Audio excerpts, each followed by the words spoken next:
Bismillahirrahmanirrahim. Assalamualaikum warahmatullahi wabarakatuh. Alhamdulillah, kembali kita bersyukur kehadirat Allah Subhanahu wa ta'ala. Kita masih diberi nikmat sehat, diberi nikmat kesempatan untuk mengaji pada minggu pagi hari ini, dan juga masih diberikan Allah kelapangan waktu.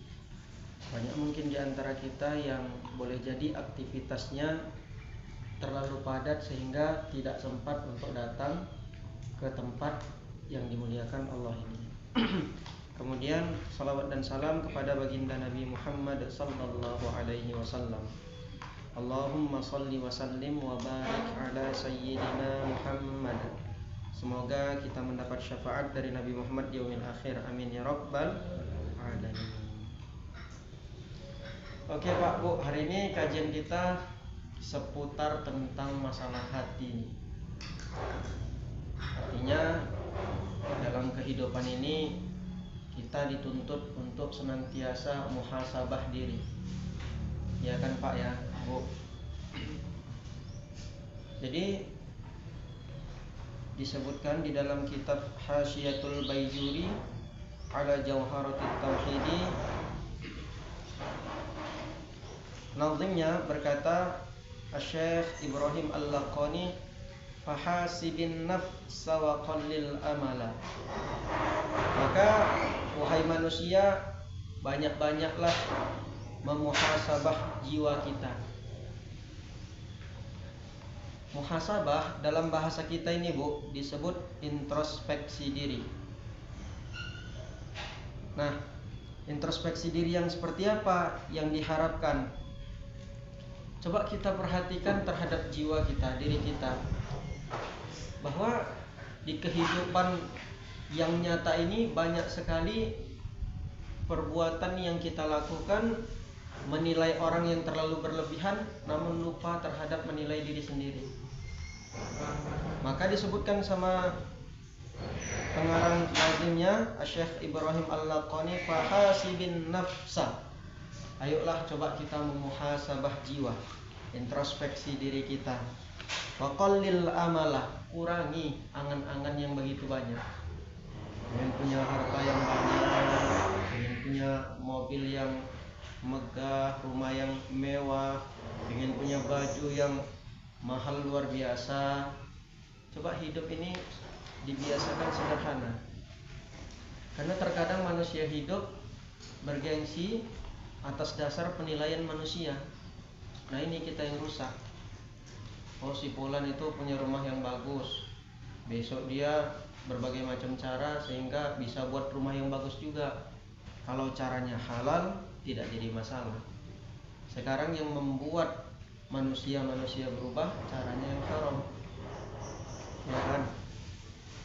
Pantang naik dia jadi anggota dewan, udah mulailah gengsinya tinggi. Ya, semua harus bisa dimilikinya. Tadinya dia nggak punya apa-apa, mulailah dia ambil rumah, mobil, kemudian apa segala macam.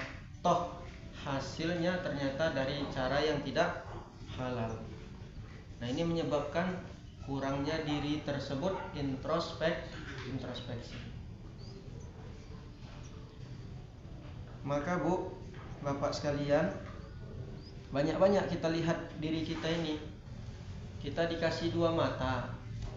Satu mata coba kita fungsikan untuk melihat kekurangan kita, keburukan kita, kejelekan kita. Satu mata lagi kita lihat untuk kebaikan orang lain, kelebihan orang lain. Dengan demikian gak ada aib untuk orang lain, dan senantiasa aib tersebut ada di diri kita saja. Ya kan? Ini kan zaman lagi viral-viralnya ini. Pantang nyeleneh sedikit langsung viral. Gak apa-apa Bang, yang lain aja. Pantang ada kegiatan atau aktivitas yang mungkin tidak sependapat dengannya langsung viral. Pantang ada perbuatan yang mungkin lain dalam pandangannya langsung viral. Dia gak sadar bahwa perbuatan tersebut boleh jadi dia lakukan tanpa diketahui orang lain.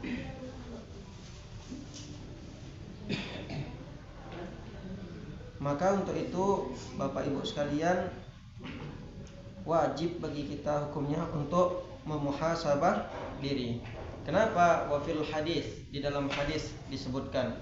Hadis ini definisinya ma'udhifa ilan Nabi sallallahu alaihi wasallam, segala sesuatu yang disandarkan kepada Nabi Muhammad sallallahu alaihi wasallam, min qaulin, dari ucapan, au fi'lin, perbuatan Nabi. Itu hadis itu, ya kan, min qaulin au fi'lin au taqririn, diamnya Nabi Muhammad sallallahu alaihi wasallam, au sifatin khilqiyatin, atau tata cara beliau bersoleh, au khuluqiyatin, atau karakter beliau, hatta harakati, sampai pergerakan beliau juga disebut hadis, hatta harakati fis sakanati wal manam, sampai pergerakan beliau, baik diamnya beliau atau duduknya atau tidurnya juga disebut hadis.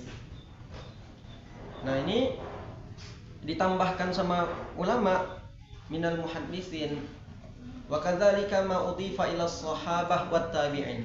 Begitu juga yang disandarkan sama sahabat dan tabi'in itu juga boleh disebut hadis. Tapi dia berbeda. Kalau disandarkan kepada Nabi Muhammad sallallahu alaihi wasallam, disebutlah dia wa ma udhifa lin nabiyil marfu'. Hadis yang disandarkan kepada Nabi Muhammad sallallahu alaihi wasallam namanya hadis marfu'. Apa itu hadis marfu'? Hadis yang kita sandarkan kepada Rasul. Wa ma li tabi'in huwal maqtu'u. Apa yang kita sandarkan kepada tabi'in disebut namanya hadis maqtu'. Nah, ini ada penamaan-penamaannya dalam istilahul muhaddisin. Wa ma adaftahu ilal ashabi min qaulin wa fi'lin fahuwa mauqufun zukin. Kalau disandarkan kepada sahabat namanya hadis mauquf. Maka di hadis ini disebutkanlah dia hadis mauquf. Artinya apa? Hadis yang bersandar dari sahabat. Hasibu anfusakum qabla an tuhasabu. Ini hadisnya. Muhasabahlah, introspeksilah diri kalian sebelum kalian diintrospeksi Tuhan. Nah, inilah dia.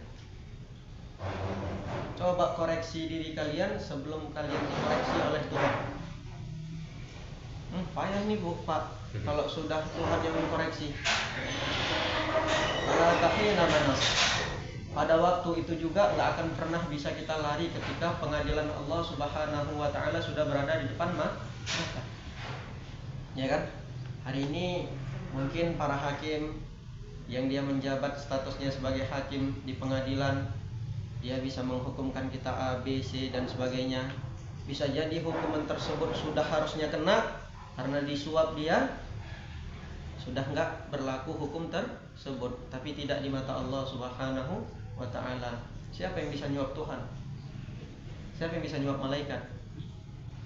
Sepeser pun nggak berhasrat malaikat tersebut untuk menerima sogokan, suap. Kalau dia ada uang 1 miliar nih malaikat, bisa nggak nanti aja? Nggak bisa. Nggak ada dispensasi dari malaikat. Maka penting bagi kita Bapak Ibu sekalian, kembali ke pembahasan kita untuk senantiasa muhasabah jiwa kita. Kenapa? Yakinlah ada malaikat yang senantiasa mencatat setiap perbuatan kita. Di kanan kita, di kiri kita. Jadi ada malaikat namanya malaikat katabah, malaikat pencatat perbuatan amal kita. Apa yang dia catat? Pertama, yang kita keluarkan dari lisan itu akan senantiasa dicatat oleh malaikat. Yang kedua, yang muncul dari perbuatan kita akan dicatat oleh malaikat. Coba kita perhatikan diri kita. Pernah nggak mungkin satu saat kita menyebutkan kekurangan-kekurangan orang lain, menceritakan keburukan orang lain, karena dongkol kita terucap kalimat yang buruk untuk orang tersebut? Maka hal yang demikian jangan kira malaikat itu diam-diam aja. Ada malaikat katabah yang senantiasa mencatat ucapan dan perbuatan kita. Maka kalau udah ngaji nih, udahlah, jangan sampai lagi keluar kedua kalinya lisan kita menyakiti hati orang, menceritakan keburukan orang. Kalau kita lihat dia salah, panggil manusianya, berdua kita ngobrol. Saya rasa ini nggak benar, ini nggak benar, ini nggak benar. Nasihati dia. Jangan direpeti di tengah-tengah orang, menjatuhkan mental dan marwah orang tersebut tidak baik. Nah begitu. Maka Bapak Ibu sekalian, yakinlah ada malaikat yang senantiasa mencatat setiap ucapan dan perbuatan kita. Kalau begitu, kata Syekh Al-Imam Al-Baijuri sebagai penghasyiah dari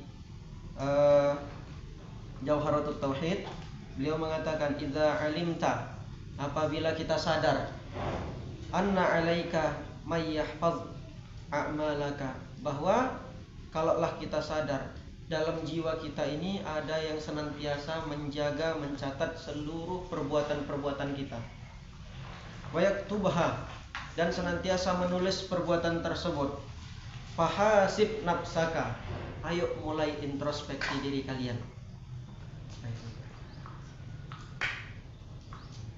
Kapan itu? Kulla sabahin ala jami'i ma amiltahu lailan. Setiap pagi wajib kita hukumnya introspeksi diri. Kenapa? Terhadap perbuatan yang tadi malam kita telah lakukan. Boleh jadi tadi malam kita berbuat dosa. Introspeksi di pagi harinya. Istighfar, bertaubat, salat sunat taubat, kemudian beriktikad untuk berjanji untuk tidak melakukan perbuatan tersebut kedua kalinya.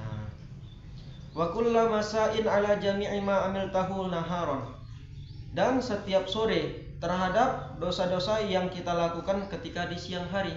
Kalau siang hari kita berbuat salah, berbuat dosa, maka cepat-cepat di sore hari tersebut introspeksi di diri.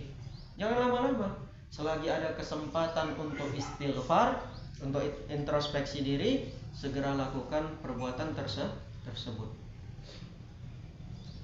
Barangkali Bapak Ibu sekalian, belum sempat kita introspeksi diri, malaikat maut udah siap menanti kita. Banyak tuh, nggak cuman orang-orang tua yang usianya 60, anak-anak kecil pun pada kematian juga. Iya kan? Sakit dia, cuci darah, meninggal. Jadi kematian ini bukan satu hal yang dijanjikan untuk orang-orang yang senior saja umurnya, enggak. Anak kecil juga, yang remaja juga, yang usianya tanggung juga, yang umur 30-an juga kena. Jadi kematian tiada yang bisa memastikan apakah dia langsung untuk orang yang tua, atau untuk anak yang paling kecil, atau yang usianya di tengah-tengah, enggak ada. Maka jaminan terbesar kita yang bisa kita lakukan adalah muhasabah.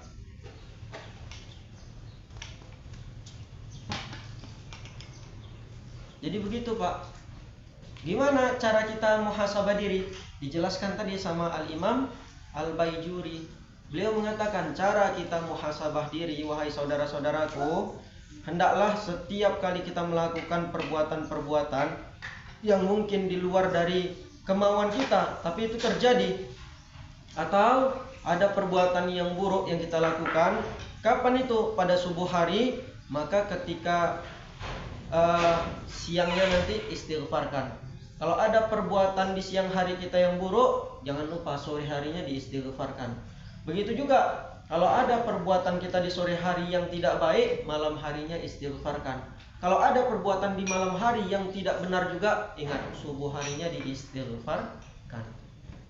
Nah ini dia. Berapa kali, Ustaz? Nah itu berapa kali? Kalau sepantasnya adalah 70 kali. Karena Nabi beristighfar dalam sehari itu berapa? 70 kali. Itu Nabi yang jiwanya maksum, terjaga dari dosa-dosa, terlepas dari segala kesalahan. Kalau kita sumber dosa dan sumber salah muncul dari jiwa kita, ya kan? Bagaimana mungkin kita tidak beristighfar lebih banyak daripada istighfarnya Nabi?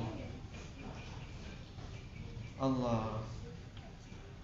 Ini saya bukan nasihati untuk Bapak Ibu sekalian, saya nasihati untuk diri sendiri. Boleh jadi perbuatan ini saya yang melakukannya, ya kan? Yang Bapak Ibu sekalian yang hadir di sini adalah orang-orang yang soleh dan soleh.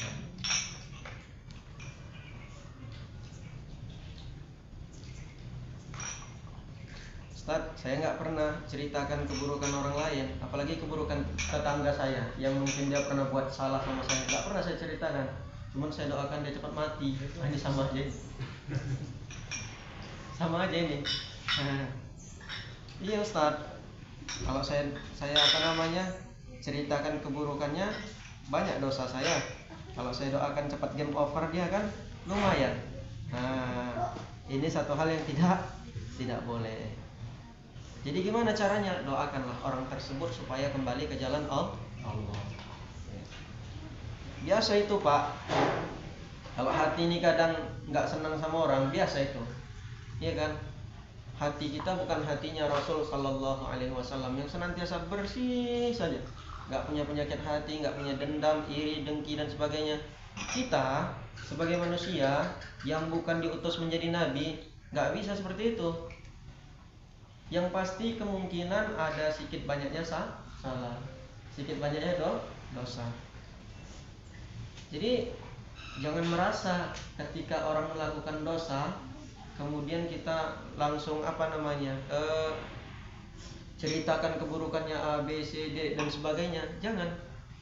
Tapi diluan dulu kita introspeksi diri. Sama kayak Bapak Ibu sekalian. Bapak Ibu nasihati anak, mohon maaf, nak, kamu jangan ngerokok. Tengok ayahnya juga merokok. Sampai kapanpun telinga anak itu nggak bakal dengar. Apa gitu? Jadi kalau ditanya kenapa si anak ini ketika orang tuanya ngelarang jangan ngerokok, dia pun ngerokok juga, si anak ini karena mungkin ada faktor dan contoh yang dilakukan oleh orang tua. Maka kasih contoh kepada anak tersebut. Ayo nak, sholat. Disuruhnya anaknya sholat, emaknya nggak sholat juga, ayahnya nggak sholat juga. Sampai kapanpun si anak tersebut nggak akan pernah mau melaksanakan sholat. Maka contoh yang pertama kali dilihat anak adalah orang tua. Jadi muhasabah diri juga Bapak Ibu sekalian. Kok bisa anakku nggak sholat? Tengok diri kita sholat nggak? Sholat. Kalau misalnya kita sholat, si anak tersebut nggak sholat, maka wajib bagi kita mengingatkan anak tersebut untuk sholat.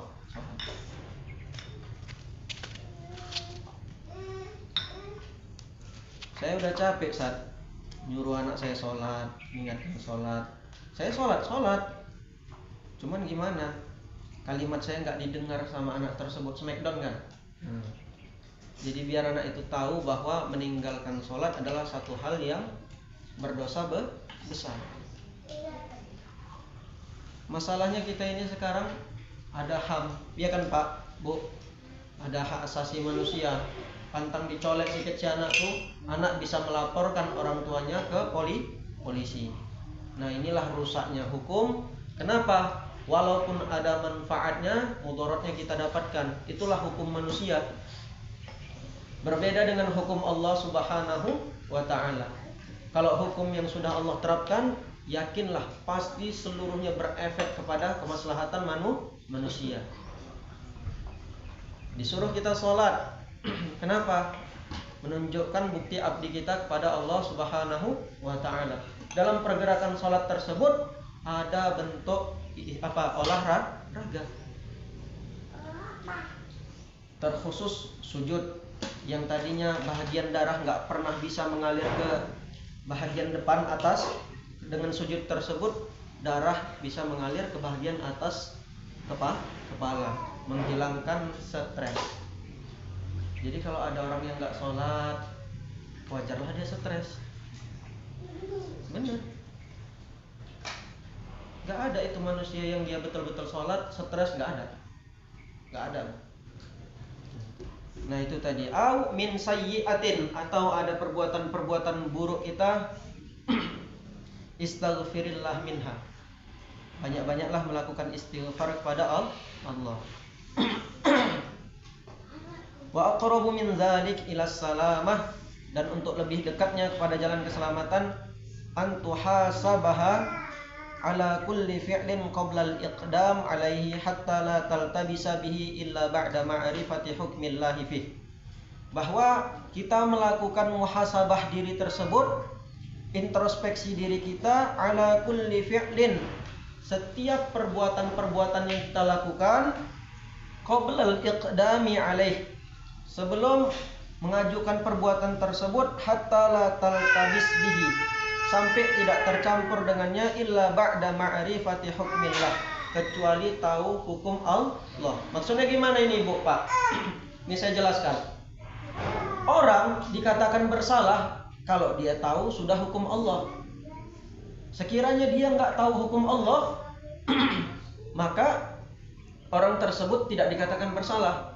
Mohon maaf, si anak kalau belum tahu hukum terhadap pencurian, maka hukum mencuri baginya adalah satu yang ma'fu, dimaafkan Allah Subhanahu wa ta'ala. Sebelum dia tahu hukum Allah, maka tak ada dosa bagi anak tersebut. Kapan si anak tadi terhitung dosa? Ketika kita sudah sampaikan bahwa mencuri adalah haram, barulah dia masuk ke dalam ranah dosa ketika melakukan pencurian kedua kali. Maka yang kedua kalinya haruslah dia melakukan istighfar, karena dia sudah tahu hukum Allah. Nah begitu dia. Jadi Bapak Ibu sekalian, pastikan diri kita yang kita lakukan itu betul-betul dosa atau karena ketidaktahuan hukum Allah. Kadang kita ini melakukan sesuatu yang mungkin belum tahu hukumnya. Apakah itu dosa? Tidak. Segala sesuatu yang tidak mengandung unsur dosa, maka tidak perlu diistighfarkan kepada Allah. Nah begitu. Tapi kalau sekiranya segala sesuatu yang mengandung unsur dosa, cepat-cepat kita istighfar kepada Allah. Sama Bu, ini contoh. Di jalan depan sana, pasar depan itu, berulang kali kita lalu lalang, lintas dan sebagainya, gak ada rambu lalu lintas.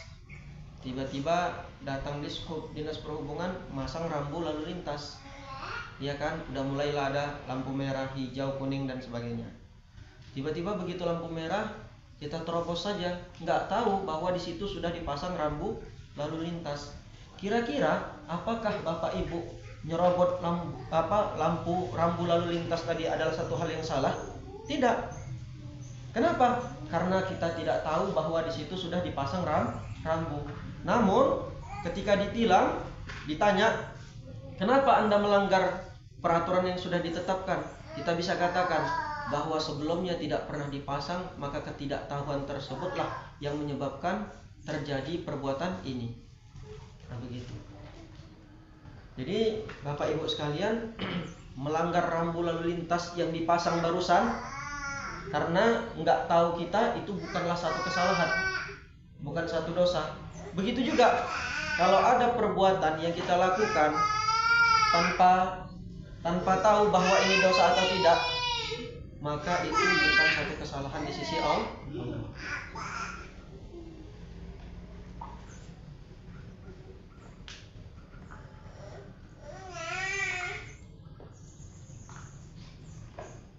Bisa ya Bapak Ibu sekalian ya.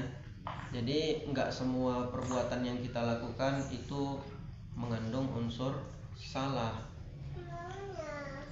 Pastikan diri kita tahu hukum Allah bahwa ini salah, ini tidak. Nah sebelum kita al-iqdam qabla al-iqdam, artinya sebelum kita melakukan introspeksi tadi, kita pastikan diri kita dulu, apakah ini benar satu hal yang salah atau tidak. Maka seperti anak-anak yang dia belum masuk usia baligh melakukan kesalahan, kemudian dia meninggal, maka nggak boleh kita mendoakan si anak tadi dengan kalimat begini, Allahumma ghfir lahu warhamhu wa'afihi wa'fu anhu wa akrim nuzulah. Salah, karena si anak tersebut nggak melakukan dosa, walaupun kita tahu si anak yang belum baligh tadi melakukan pencurian. Di usia segitu, jiwa taklifnya, jiwa mukallafnya belum ditaruh sama Allah Subhanahu wa ta'ala. Sehingga kalau dia bersalah, kemudian dia meninggal, maka si anak tersebut gak boleh kita dalam sholat mayit kita doakan dia Allahumma ghfir lahu warhamhu wa'afihi wa'fu anhu. Ya Allah ampunilah dia, maafkan dia. Enggak.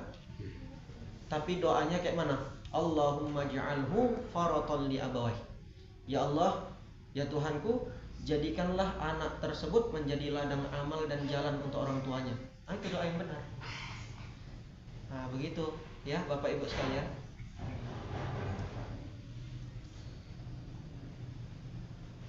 Sebaliknya Bapak Ibu, tadi kan kalau kita melakukan kesalahan, cepat kita istighfar kepada Allah, muhasabah diri kita, introspeksi diri kita. Kira-kira hari ini apa yang udah aku lakukan ya Allah?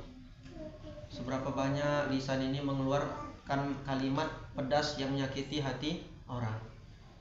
Seberapa banyak lisan ini menceritakan aib dan keburukan orang? Introspeksi. Itu kalau dia bentuk keburukan. Kalau sekiranya yang muncul dari diri kita, dari jiwa kita adalah satu hal yang baik, jangan lupa juga hamidallah, engkau wajib memuji Allah Subhanahu wa ta'ala. Alhamdulillah ya Allah, hari ini sempat kami mengaji. Alhamdulillah ya Allah, hari ini sempat kami berbuat baik. Alhamdulillah ya Allah, hari ini sempat kami menolong orang. Ingat Bapak Ibu sekalian, gak mungkin Bapak Ibu bisa melakukan kebaikan kalau tanpa kehendak Allah Subhanahu wa ta'ala. Gak mungkin. Jadi kebaikan yang Bapak Ibu lakukan itu semata-mata juga dari Allah. Fama kana khairan fa'altah hamidallah. Maka segala sesuatu kebaikan yang telah engkau lakukan, jangan lupa puji Allah Subhanahu wa ta'ala. Biar bernilai apa? Biar bernilai pahala di sisi Allah. Ada nggak Bapak Ibu sekalian yang mungkin kita dalam kehidupan ini kita udah berbuat baik, udah banyak kita bantu orang, tapi yang dibantu kurang ajar? Ada nggak kira-kira seperti itu? Ada ya. Iya. Udah banyak kita berbuat baik, kita bantu orang, kemudian segala masalah mungkin dalam kehidupan dia minta tolong, kita ringankan, kita bantulah. Namun pada sisi lain, tiba-tiba orang yang dibantu nggak tahu diri. Nah, apa respon yang harus kita lakukan terhadap orang yang seperti itu? Maka banyak-banyak kita ucapkan istighfar. Karena pada saat itu memang hati kita sedang bergejolak, tidak baik. Setan ini cepat aja, Bu. Nggak perlu butuh waktu sekian detik untuk masuk ke dalam jiwa. Nggak perlu. Sebentar saja dia sudah bisa menimbulkan perkara yang buruk. Jadi cara kerja setan ini mungkin saya jelaskan. Dia nggak bersemayam di dalam hati manusia. Dia pergi ke yang namanya sanubari. Nah, dia pergi ke yang namanya nafsu. Di sana ada nafsu ammarah. Jadi kerja setan ini dibisikkannya ke nafsu ammarah tadi, maka nafsu ammarah yang terus memerintahkan kita untuk berbuat buruk. Dia pun pergi. Jadi tipu daya setan ini memang lemah, tapi sempat kalau dia kena ke dalam nafsu ammarah akan menjadi kuat tipu dayanya. Jadi jangan Bapak Ibu sekalian dia bersarang di dalam jiwa kita, dia bersarang di dalam diri kita, bukan. Dia hanya sekedar pintas membisikkan ke dalam nafsu ammarah tersebut. Nafsu ammarah tersebutlah yang membara, yang membumingkan ke dalam jiwa kita. Udah buat yang buruk, buat. Siapa yang memerintahkan itu? Nafsu ammarah. Wa innan nafsa la'ammaratun bisu. Sesungguhnya nafsu ammarah ini akan memerintahkan kita untuk senantiasa berbuat buruk. Nah, ini dia. Jadi saya ulangi sekali lagi, setan ini tipu dayanya sangat lemah. Namun kalau dia kena nafsu ammarah kita, maka akan menjadi kuat tipu dayanya. Nafsu ammarah inilah yang senantiasa mendorong kita untuk berbuat buruk.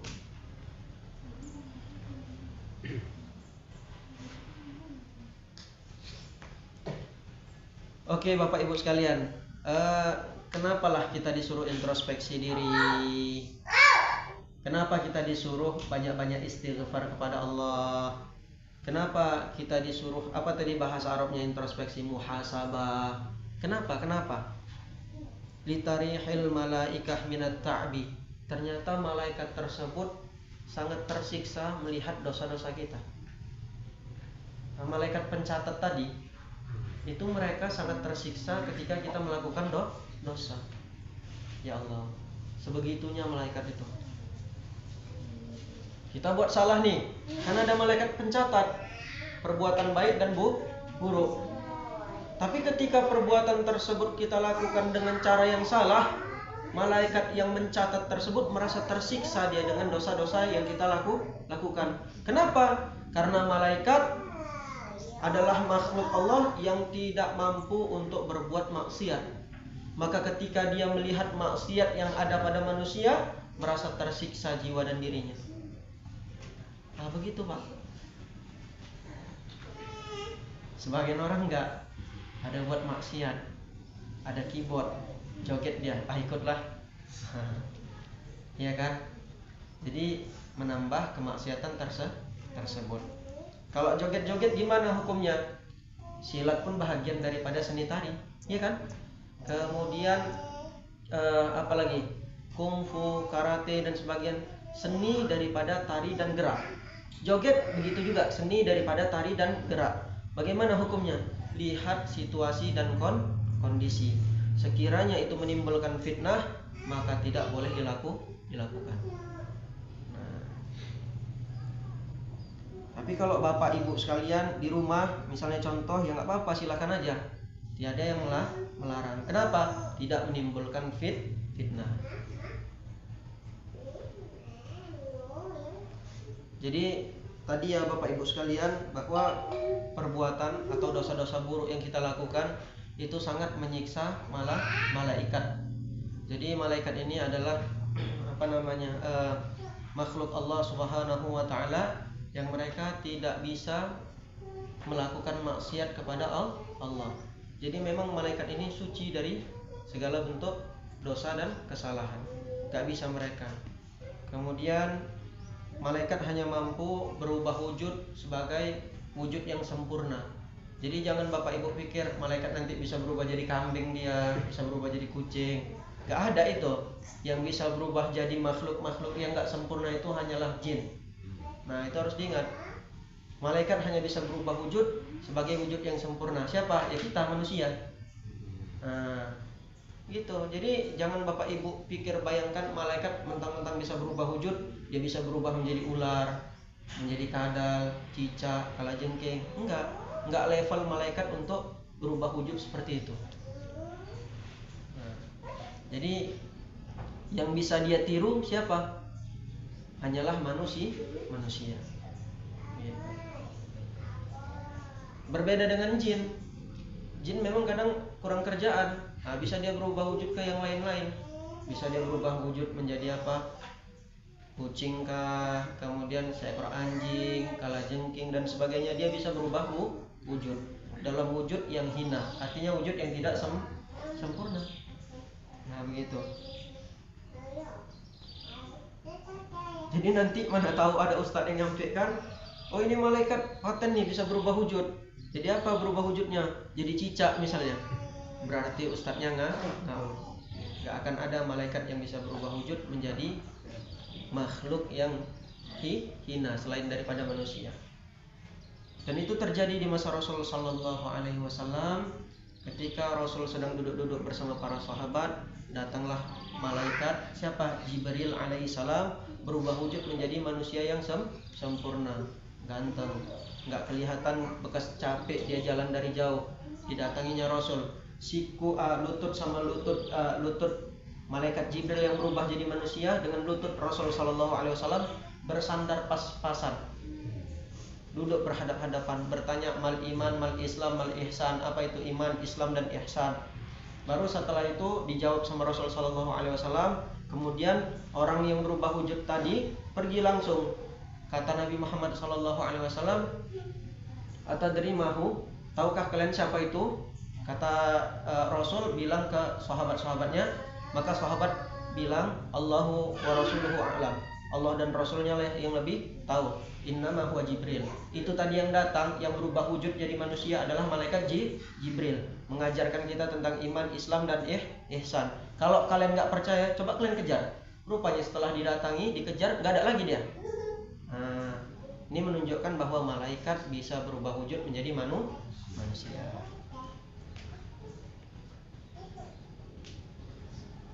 Jadi Bapak Ibu sekalian, kalau misalnya kita ada dosa rutinitas, ini mungkin sering terjadi di ibu-ibu. Dosa rutinitasnya apa? Gosip. Iya kan? Nggak terlepas juga bapak-bapak ini mungkin pelaku juga, karena diam-diam aja ya kami. Ya. Ada dosa rutinitas, gosip yang kita lakukan. Coba minta tolong kurang-kurangi dosa tersebut. Kasihan malaikat yang pencatat tersebut, merasa tersakiti dia dengan dosa yang kita lakukan. Ya kan? Ini kalau Bapak sekalian ada dosa rutinitas, misalnya apa? Contoh, suka kali bentak-bentak istrinya, kemudian berbuat yang nggak baik kepada istrinya. Ini contoh. Saya bela ibu, jangan takut. Nah, kurang-kurangilah dosa seperti itu. Kenapa? Karena menyiksa malaikat pencatat tersebut. Jadi setiap dosa yang kita lakukan berefek kepada tersiksanya malaikat tersebut. Dijelaskan lagi, wali anna man hasaba nafsahu fid dunya hana alaihi azabal akhirah. Inilah indahnya Islam. Dijelaskan barang siapa yang mampu introspeksi dirinya selama di dunia, yakinlah hana alaihi azabal akhirah, akan mudah nanti ketika di akhirat diringankan azabnya. Terlalu banyak kita introspeksi diri kita, maka di akhirat nanti ketika datang azab tersebut akan diringankan oleh Allah Subhanahu wa ta'ala. Tapi jangan pula lisan kita, si fulan tuh berbuat ini, dia A, B, C, D. Ini namanya ghibah, akan mendabelkan azab nanti di akhirat. Saya yakin dan percaya Bapak Ibu yang hadir di sini adalah semuanya orang-orang baik. Amin ya rabbal alamin. Selagi belum keluar dari musola ini.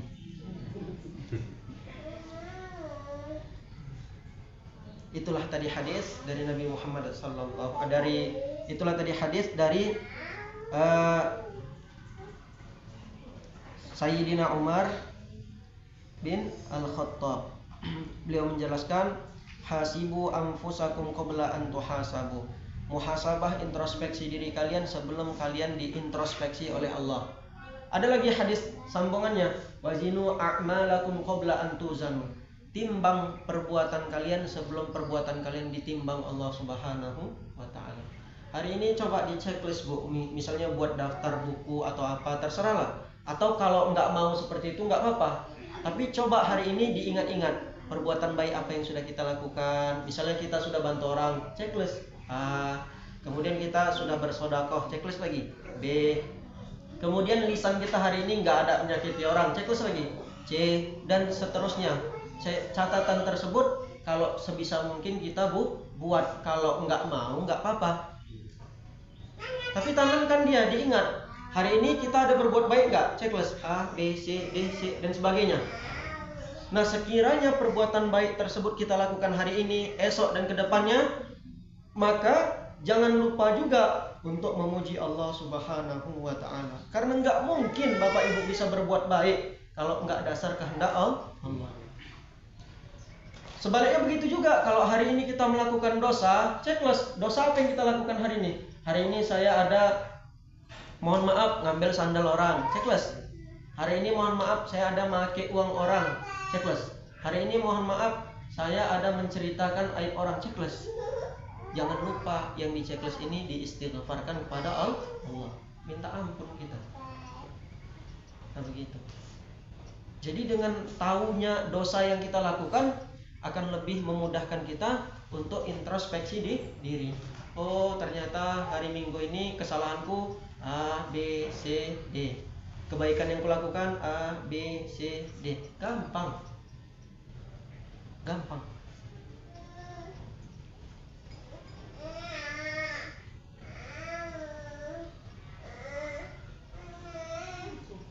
Dilanjut.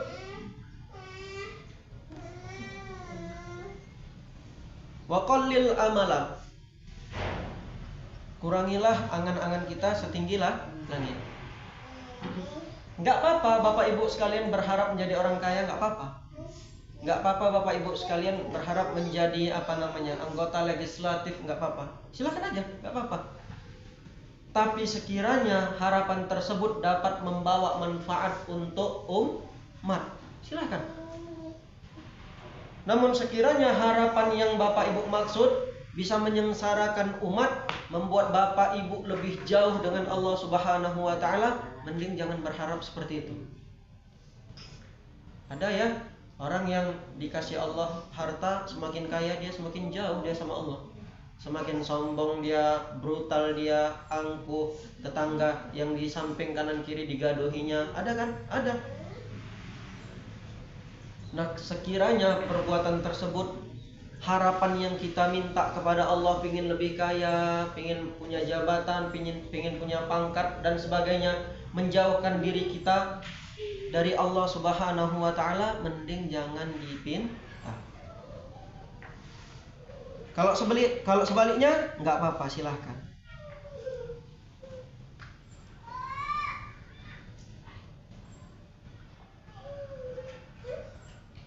Apa itu amal? Amal ini artinya angan-angan. Kira-kira kalau ditanya angan-angan itu apa definisinya? Maka dijelaskan sama ulama, roja uma tuhibbuhun nafs, yaitu mengharap yang diinginkan oleh jiwa. Tahulah kalau udah jiwa kita ini berbagai macam dia mau. Yang pingin kaya iya, yang udah 60 tahun pingin cantik Penoki juga. Iya Bu ya. Ya senyum-senyum Ibu. Iya. Yang udah 70 tahun pengen terasa lebih ganteng, lebih tampan lagi. Namanya kita hidup di dunia pasti menerima perubahan.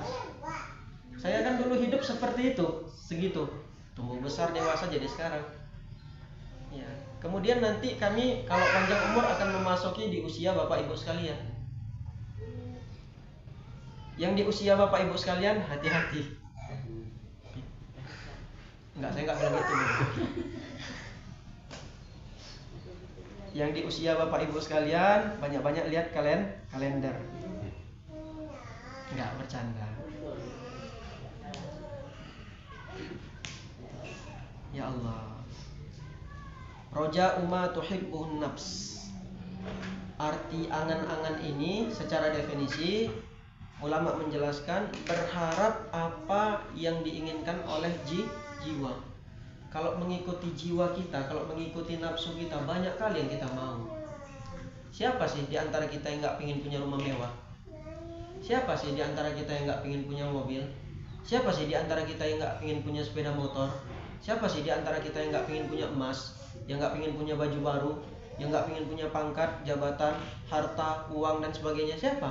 Semuanya, bahkan saya pun, kita semua yang ada di sini, semuanya kepingin. Tapi dilihat dulu Bapak Ibu sekalian, kalau keinginan kita tersebut dikabulkan Allah, membawa efek yang negatif dengan apa yang kita harapkan tadi dikabulkan Allah, ternyata kita jadi manusia yang ingkar, ternyata kita jadi manusia yang jauh dari Allah, ternyata kita jadi manusia yang diktator, ternyata kita jadi manusia yang senantiasa memusuhi tetangga, sanak saudara dan sebagainya. Kurunglah angan-angan tersebut.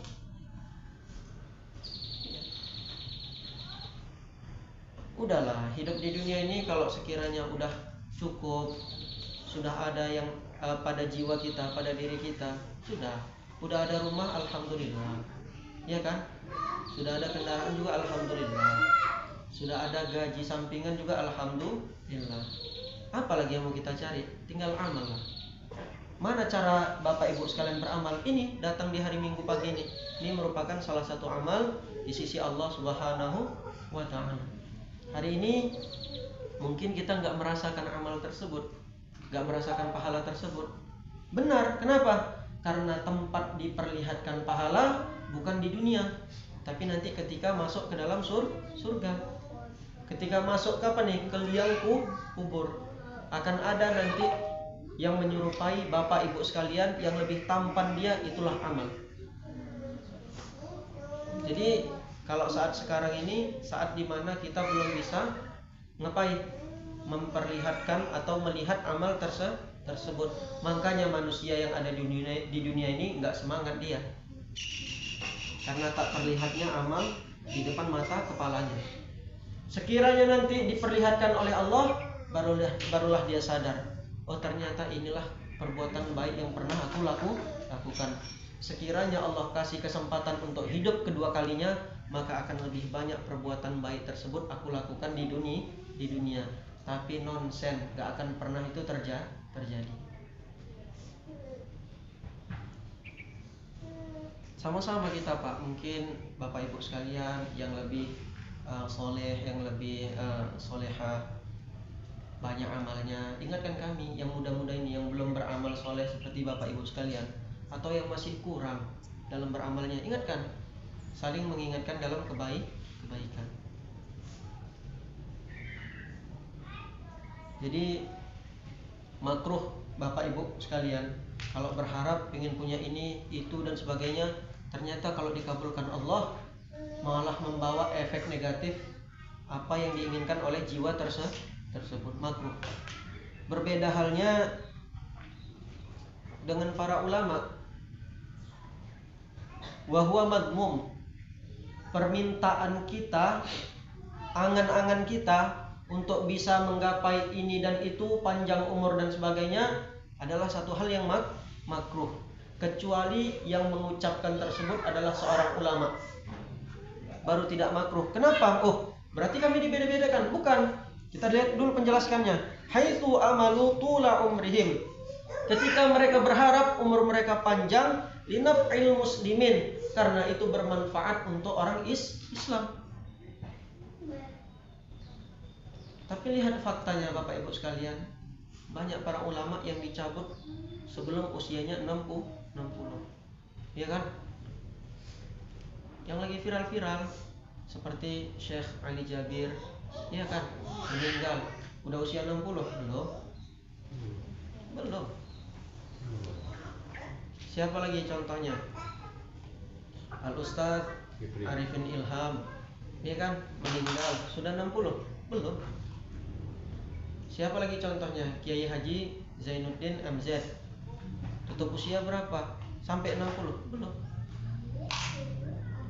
Jadi banyak para ulama yang meninggal sebelum usia 60. Kita katakan lagi seperti Al-Imam An-Nawawi, beliau meninggal di usia muda. Bayangkan.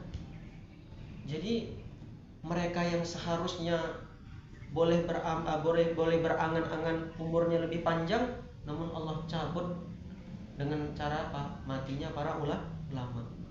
Dengan meninggalnya, wafatnya para ulama, maka hilanglah ilmu yang ada di muka bumi. Nah, itu dia. Malah orang-orang yang nggak punya angan-angan umurnya panjang, dikasih Allah umur panjang, iya kan? Pelaku-pelaku maksiat, pezina dan sebagainya, dikasih umur panjang supaya dia merasa nikmat dengan kemaksiatan tersebut, baru nanti kena azab di akhirat. Na'udzubillah. Ngeri Pak ya Bu. Jadi kalau ditanya, Bapak Ibu mau berumur panjang atau meninggal sekarang? Gimana ini? Kalau ditanya ini, kan tadi nggak boleh berangan-angan umurnya terlalu panjang kecuali oleh ulama. Kenapa? Karena kehidupan mereka membawa berkah untuk umat Islam. Kalau ditanya ini, mau umur panjang atau meninggal sekarang? Sebelum dijawab, sponsor dulu, sponsor. Minum Bapak Ibu.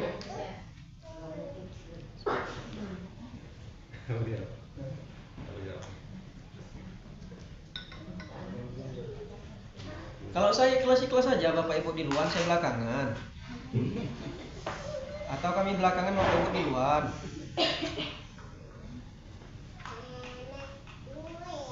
Begitu ya Bapak Ibu sekalian ya. Tidak boleh berangan-angan umur panjang mungkin. Namun diingatkan juga tidak boleh berdoa minta meninggal cepat. Nah, itu dia. Makruh berangan-angan umur panjang dan makruh juga berdoa minta meninggal cepat. Biarkan saja takdir yang menjawab itu semua. Tugas kita hanya beramal. Siapkan amal sebelum meninggal. Itu sajanya. Emang kalau kita meninggal cepat, kita yakin bahwa persiapan amal kita sudah oke kali di hadapan Allah. Dan emang kalau kita meninggal lama, apakah kita yakin dengan umur yang lama itu udah banyak amal yang kita kumpul? Enggak juga. Maka biarkan takdir yang menjawab ajal tersebut. Enggak usah kita berangan-angan dan enggak usah kita minta doa matinya cepat. Tapi boleh bagi seorang Islam berdoa, ya Allah wafatkan dalam keadaan baik. Nah itu boleh, sangat dianjurkan. Ya Allah wafatkan dalam keadaan husnul khotimah. Boleh. Ya Allah wafatkan saat main TikTok. Nah ini nggak boleh. Ya Allah.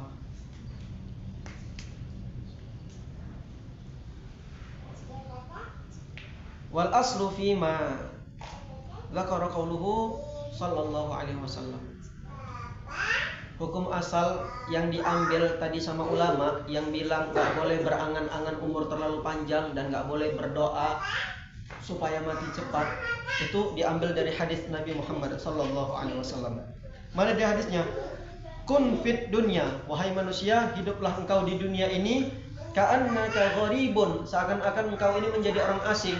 Kalau kita merasa asing di sebuah daerah, pasti nggak betah kita, Bu. Ya kan, Pak? Saya datang kemari, terus saya merasa asing. Sedikit banyaknya ada merasa nggak betah, ingin pulang.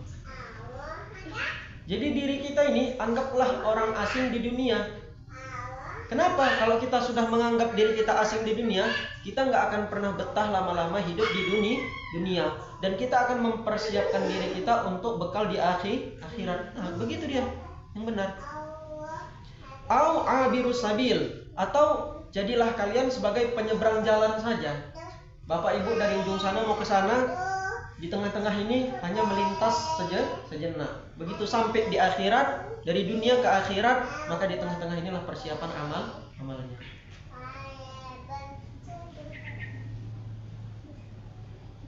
Jadi udahlah, apa yang mau kita harapkan lagi? Iya, Pak. Hidup di dunia terlalu lama pun takut banyak berbuat dosa.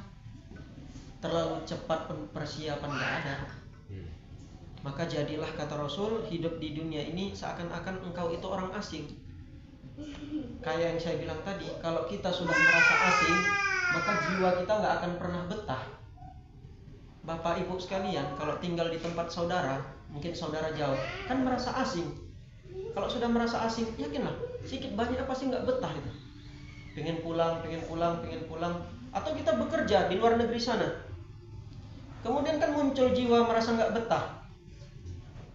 Bagaimana hal tersebut kita munculkan dalam diri kita? Hidup di dunia ini jadilah orang asing, yang kita nggak mencintai dunia, sehingga kita ketika melepas dunia tersebut nggak terasa sakit.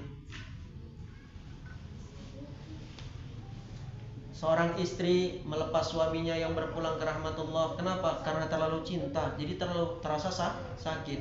Menangis boleh, meratap tidak. Seorang suami yang ketika istrinya berpulang ke rahmatullah merasa sakit, merasa sedih. Iya, benar.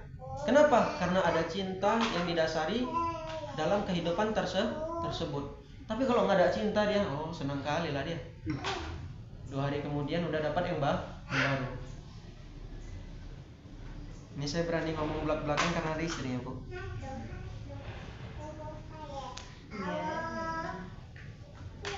Oke. Allah.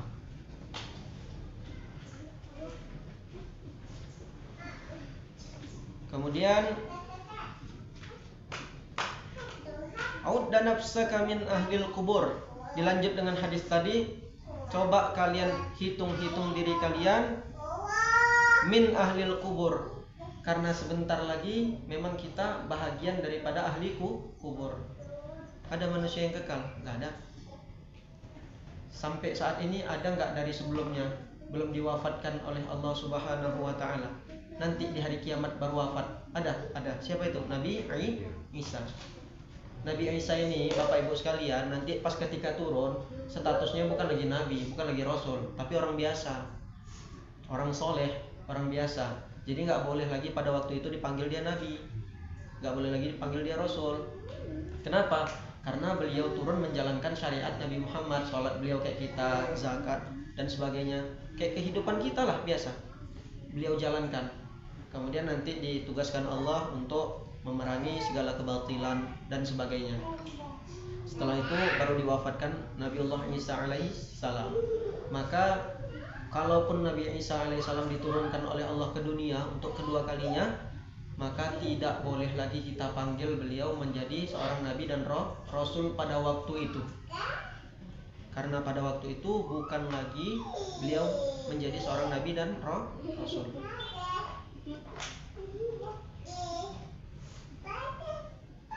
Fa'udda nafsaka min ahlil kubur. Ayo hitung diri kita, coba kita kaji bahwa kita ini adalah bahagian dari ahli kubur. Gak akan ada manusia yang gak berpulang ke tanah. Gak akan ada. Tapi ada Ustaz, manusia yang dimakan harimau, dimakan binatang buas, kan gak kembali ke tanah. Benar. Tapi setelah harimau tersebut mati, kemana larinya? Ke tanah juga. Maka kita diciptakan dari tanah, akan balik ke tanah. Kalau manusia yang dikuburkan, mayatnya kan ada di dalam tanah, enak ditanya sama malaikat Mungkar dan Nakir. Kalau manusia yang dimakan binatang buas, bagaimana caranya menanyakan manusia tersebut sementara dia berada di dalam perut hewan tersebut? Maka dijawab sama ulama, untuk menemukan jawaban tersebut sangatlah mudah bagi Allah Subhanahu wa taala.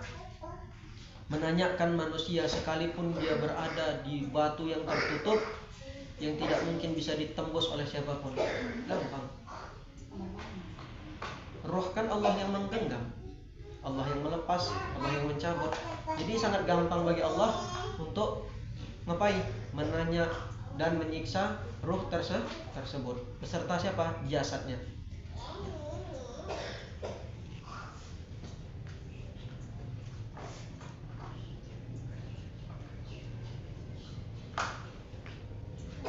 Wa min kalami ba'dihim, di antara ucapan sebagian orang salafus saleh bilang gini, man qasura amaluh qalla hammuhu wa tanawwara qalbuhu wa radiya bil qalil.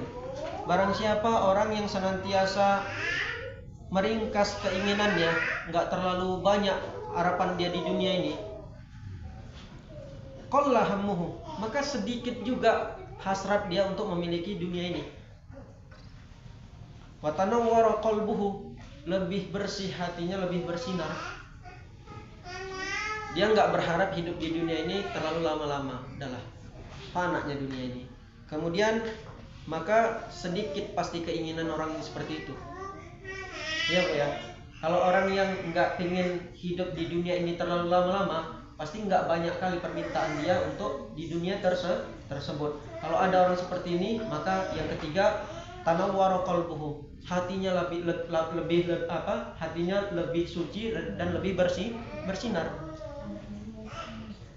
Wa radiya bil qalil, dan dia pun merasa cukup, merasa ridho dengan pemberian Allah yang seadanya. Kadang manusia dikasih Allah rezeki yang banyak pun nggak cukup juga. Jadi bersyukurlah kita berada di fase yang mana Allah cukupkan diri kita. Bersyukur. Bapak Ibu sekalian bisa hidup dengan tenang, tanpa ada beban, tanpa ada pikiran. Berbeda dengan orang-orang yang mungkin kelihatan banyak hartanya, ada uangnya, segala macam. Belum tentu. Boleh jadi dia melakukan satu manipulasi, kemudian melakukan hal-hal yang mungkin membuat dirinya merasa terbebani dan sebagainya. Nah, maka keadaan kita yang seperti ini, walaupun mungkin pemasukan kecil dan sebagainya, banyak-banyaklah bersyukur. Karena dengan syukur tersebut akan Allah cukupi segala kebutuhan kita. Gak percaya Bapak Ibu sekalian? Ayo kita buktikan. Kalau dihitung-hitung dari pemasukan kita, gak sanggup kita sekolahkan anak. Iya kan? Anak kita ada berapa? Semuanya sekolah. Tapi seiring berjalannya waktu, si anak semuanya tamat sekolah. Dari mana itu? Dari Allah yang mencukupkan rezeki tersebut. Jadi kita ini gak usah sibuk-sibuk ngatur Tuhan. Sibukkan aja ngatur diri kita. Masalah rezeki biar Allah yang mencukupkan. Memang seiring berjalan waktu terasa pedih, terasa sakit, tapi lambat laun semua akan terlewati. Itulah bukti Allah mencukupkan rezeki kita. Ada orang tua yang mohon maaf susah payah, mati-matian untuk nyekolahkan anaknya. Kalau dihitung gak ada uang orang tuanya untuk nyekolahkan anaknya. Terakhir si anak lulus juga SMA, lulus juga kuliah. Ini bukti bahwa Allah mencukupkan rezeki kita. Nah begitu. Sebagai penutup, Bapak Ibu sekalian, ada 3 poin dari isi pengajian kita yang harus kita amalkan. Yang pertama, saya ingin ingatkan kembali, wajib bagi kita muhasabah diri, introspeksi diri kita. Jaga lisan kita supaya tidak menyakiti hati orang lain. Kita punya mata, lihat kekurangan kita. 1, lihat kelebihan orang lain. Kita punya 2 telinga, dengarkan segala kekurangan kita. Yang 1 lagi, dengarkan segala kelebihan orang lain. Udah baik dunia itu. Kemudian yang kedua, banyak-banyak kita menimbang amal kita. Kalau sekiranya hari ini boleh kita buat daftar catatan, hari ini apa yang kita lakukan. Udah sedekah kita, checklist. Udah berbuat baik, checklist, dan sebagainya. Kalau ada hari ini kita buat dosa, buat 1 catatan. Hari ini kita mungkin menyakiti hati orang, checklist. Hari ini kita mungkin gondok sama orang, checklist. Kalau memang itu sempat dan bisa. Kalau tidak pun, maka renungilah dari dalam jiwa kita. Kemudian yang ketiga, kata Rasul Sallallahu Alaihi Wasallam, hendaklah kita ini hidup di dunia seakan-akan jadi orang asing saja. Kenapa? Karena orang asing itu dia nggak akan pernah betah merasa yang bukan tempatnya, ya kan? Kita pergi ke luar negeri, pasti diri kita nggak betah. Kenapa? Karena luar negeri itu bukan kehidupan kita. Pasti kita rindu terhadap kampung halaman kita, tanah air kita, sehingga akan merasa sangat lezat ketika kita pulang dari luar negeri ke dalam negeri. Saya dulu hidup di Mesir 4-5 tahun. Jadi saya terlalu rindu sekali dengan tanah air, dengan Indonesia. Begitu pulang, seakan-akan kita disambut oleh dunia ini dengan seisinya. Begitulah dia. Jadi begitu juga saya sempat ke Turki, Bapak Ibu sekalian. Di sana enggak saya dapati ruang lingkup yang sebagaimana kita hidup di Indonesia. Maka begitu pulang, terlalu cinta kita dengan tanah air sendiri. Khayalkanlah kehidupan itu seperti itu. Jadi kita merasa nggak betah hidup berada di dunia ini. Kapan? Terasa nikmat nanti pas ketika kita pulang ke hadirat Allah. Nah, dari 3 poin ini tadi, semoga kita bisa mengamalkan. Seluruhnya kita bisa mengambil iktibar dari poin-poin yang disampaikan tersebut. Demikianlah pengajian kita di minggu pagi hari ini, pengajian yang keempat seputar tentang muhasabah diri. Kepada Allah saya mohon ampun, dan kepada Bapak Ibu saya memohon maaf. Billahi taufiq wal hidayah. Wassalamualaikum warahmatullahi wabarakatuh.